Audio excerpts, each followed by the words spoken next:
But bills are back. I make your vision go blurry while your brain goes blank into oblivion. Beats from box to box, the bass rocks from blocks and blocks. Let your backbone slide.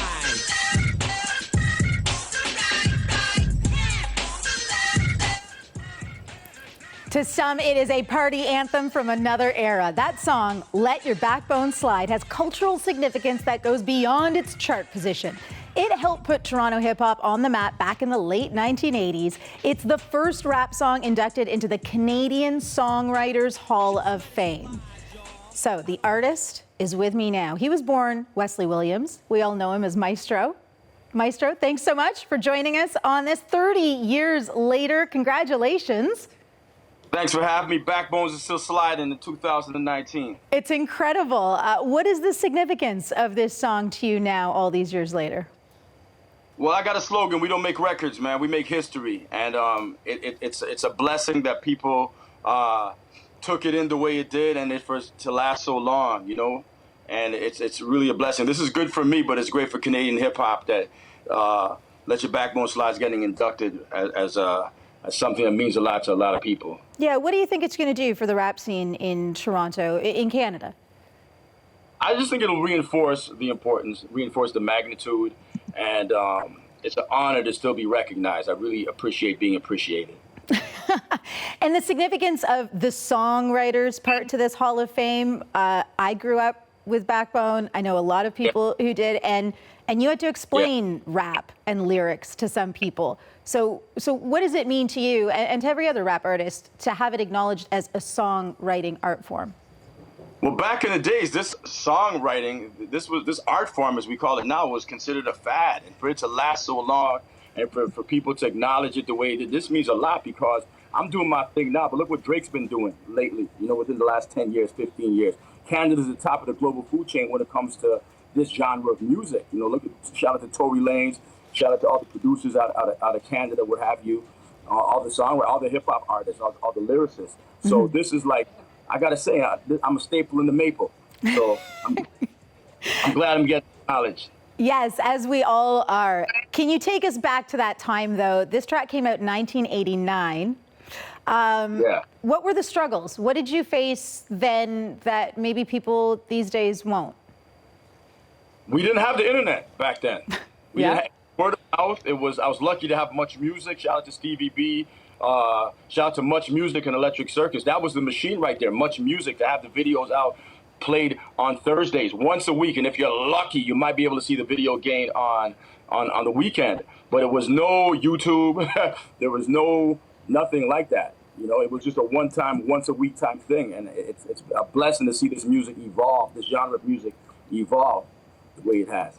Absolutely. I'm looking for a tweet that somebody sent me saying, he remembers this track here. Jason Das says, an influential rapper and song on the Canadian hip-hop scene. I don't know how many public school talent shows we performed. We learned the lyrics and dance moves with friends constantly. That was it for me, too, in the school hallways. Saw the first performance on Electric Circus before the video dropped. What was it like to be in that business, to try to connect, to try to get that exposure? First of all, tell Jason thank you very much. It was frustrating. It was frustrating, but we knew we were on the cusp of something very influential, something very serious.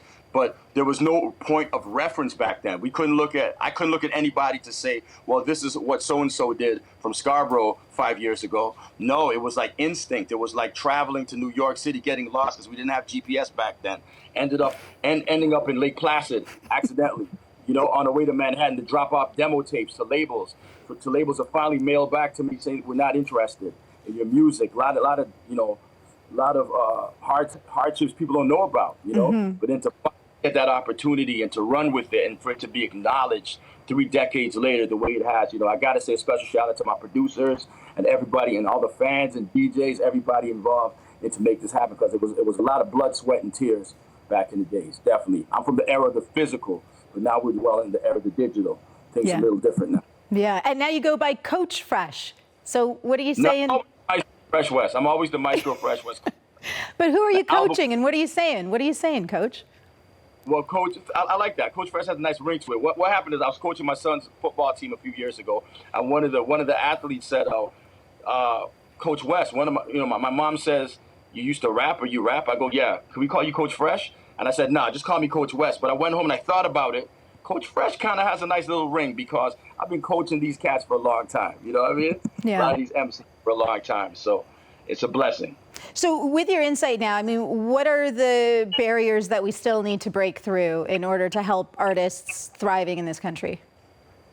I mean, it's a different ballgame right now. Like I said, we're in the era of the digital right now. So points of references are no longer me. You got artists like Drake to look up to. You got artists like, Tory Lanez to look up to. They're taking it on a different level where you can do things, push a button, and then the world hears your music, as opposed to back in the days when I came up. So I think to take it to the next level is to set up touring.